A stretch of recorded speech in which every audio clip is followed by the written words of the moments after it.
Hey, thanks for joining me. I'm just wrapping up this retrofit. As you know, SoundOff gives us a demo vehicle to drive, and we like to keep it updated with the latest and greatest. So I'm sticking this 500 siren in, and let's talk about it. And maybe I use this opportunity to clean up some spilled coffee from last week's road trip, but we won't talk about that. Okay, now that I've got the siren locked into place here, let's talk about some of what's going on in the console. When I tore the console apart and decided to install the siren, I had some challenges. One, the space was really full with all the different modules. And over the couple years I've had this vehicle, there's been a lot of things added to it, and they were just kind of layered on. So it was a little bit of a mess. And I really wanted to clean that up. So here's what we got going on. First, I used an ABS sheet to screw everything to here. And what these components are is these are not really blueprint components. These are just kind of add-on modules that are enhancing this build so I can demonstrate a lot of different functionality and some cool features, because Damon and I really like to experiment with this stuff. So the ABS sheet is something we've talked about. This is a 1/8 inch thick ABS sheet of plastic that's really easy to work with. Just be careful when you cut it to size that you don't razor knife yourself, because bleeding is bad. That's a pretty good indication that you made a mistake. And to it, I've simply mounted all these modules using self-tapping screws. Now, I don't have the ABS sheet secured to the console. I've just wedged it in with a couple pieces of foam because it doesn't really need to be super secure. I just want to make sure it doesn't move around too much and vibrate. So one of the things I did to make sure that it doesn't move is added a piece of foam to the bottom of this box. And when this box is installed, it actually will press down on this and prevent it from moving and vibrating. So that's really all you need to do. Plus it makes it super simple and easy for me to take it out and work on it should I need to. So now I've got our bobs stacked here. There's 3 light bar breakout boxes stacked up, which is one for an N-Fuse roof bar, an M-Power Aero kit, and an M-Power roof bar. As well, the 500 siren has an internal breakout box more or less built into it that I'm using to run the front and rear interior N-Force light bars. And then here we have got a pretty cool little $20 Amazon find. And what this is a relay center that's activated by a remote fob. This fob right here, you just press any of these buttons and it will trigger its respective relay. And those relays are acting as inputs into the blueprint system. So it gives me some cool stuff like the panic mode if I want to activate blitz, or maybe I want to turn on, front lighting or side lighting or rear lighting. Then any of these buttons can kind of do that. And this would be really handy for a first responder or a roadway worker who's working away from the vehicle but needs additional functions active without having to walk all the way back to the vehicle. So kind of handy. Again, really inexpensive. And then right in front of it is a similar device that's also a 4 relay center. However, this one is Bluetooth activated. So I can use a DSD Tech app on my phone and trigger any of these relays. Now, this is a little less practical for a first responder because you really don't want them having to focus on their phone and dig it out and find the app and open the app and all that other stuff.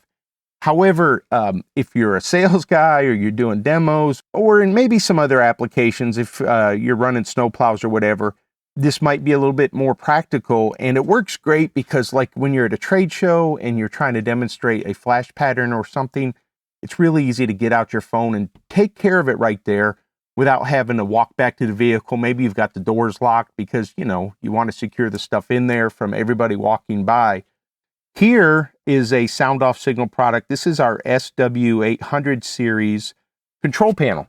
So that's this guy, and this version of that product activates relays that are enclosed in this box. So that gives me 8 relay outputs to work with, and I'm using those again as inputs into the blueprint system.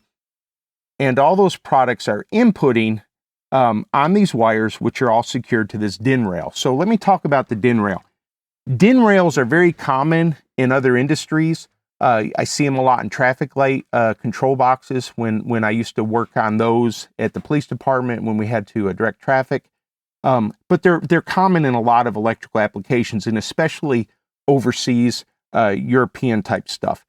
Now, they are a little bulkier than the terminal strips you're probably used to using, those black plastic things with the screws in them.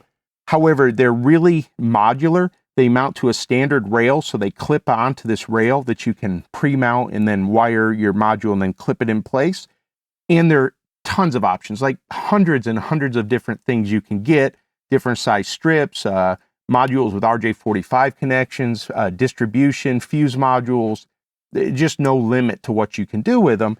So I really wanted to experiment in this and use a DIN rail in the console, and I think it did help clean everything up really nice. Here I've used those crimp-on wire ferrules. Now, Damon and I first talked to you in a Twisted Pair video about wire ferrules about 7 months ago, I think, when we showcased that product and how to use them in different applications. And part of the reason we did that is because the 500 Siren is a product that requires that you use a wire ferrule on the 75 amp power feed to the relay board. So that power feed terminates inside the Siren on a screw down lug connector. And that's going to be an 8, a 4, or maybe even a 6 gauge wire that you put in there. And if you don't terminate it properly with a wire ferrule, there's a very good chance that you'll have a poor connection. It won't meet its rated current. And worst case, one of those strands breaks off and crosses somewhere else on the board and shorts out a component, and your Siren won't work. So use the wire ferrule, learn about them. I really like them, and I can see myself using them a lot going forward. Anyways, that's a quick tour of the console. This little guy that I added, this SW800 series, is going to control FlexSpeak. So FlexSpeak is a product we offer. It's an intermotive product, and FlexSpeak will allow Blueprint to play voice messages over the PA system, and it will let you select from 8 different messages. You decide what the messages are. You add them, whatever you want. And then you have the ability to play 8 different messages, and those messages can play over the PA system and or play on an internal cabin speaker inside the vehicle. So now you have the ability to caution an officer about their speed, or advise the officer that their ignition security is secure. Or if you wanted a gun lock countdown, you could tie one of those inputs to the gun lock so that when they pressed the gun lock, it activated and started a countdown that was like 7, 6, 5, 4, etc. to let them know. Now, I've seen some options to do that visually, like with little buttons that light up. But frankly, my experience is that when I'm trying to get a gun lock out in a hurry, while I may be concerned with how much time I have left, it is not something I want to have to turn my eyes away from a suspect or away from the actual gun that I'm trying to get out to look at a countdown on like a bunch of LEDs. That doesn't really work for me.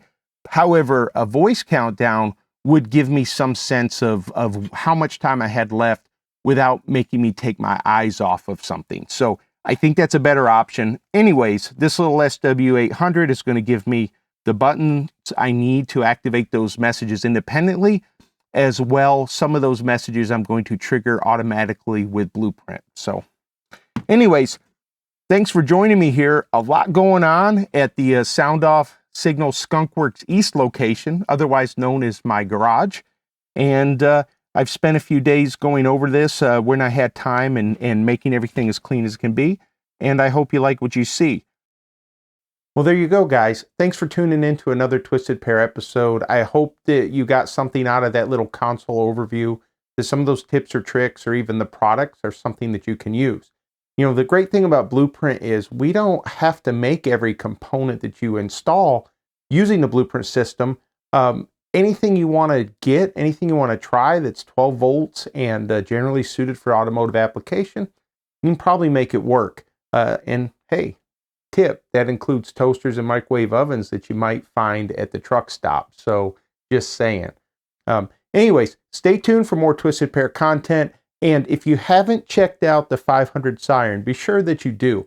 It just released this week. It's programmed with the all-new SoundOff Central app, and Damon and I were both part of the development team on those products, and we think you're going to be really excited and enthusiastic about what we came up with. The new software particularly is much, much more user-friendly and extremely powerful. So that's all I got. Thanks for tuning in. We'll catch you next time here on Twisted Pair.